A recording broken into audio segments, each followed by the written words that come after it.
You ask Tiger to solve. This deals with linear equations with one unknown. The final result is y equals -15. Let's solve it step by step. Isolate the y. Multiply both sides by inverse fraction 5 over -2. Move the negative sign from the denominator to the numerator. Group like terms. Multiply the coefficients.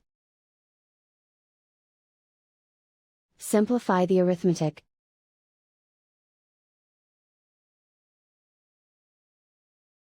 Move the negative sign from the denominator to the numerator. Multiply the fractions.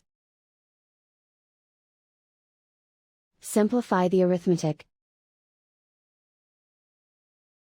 And so the final result is y equals -15.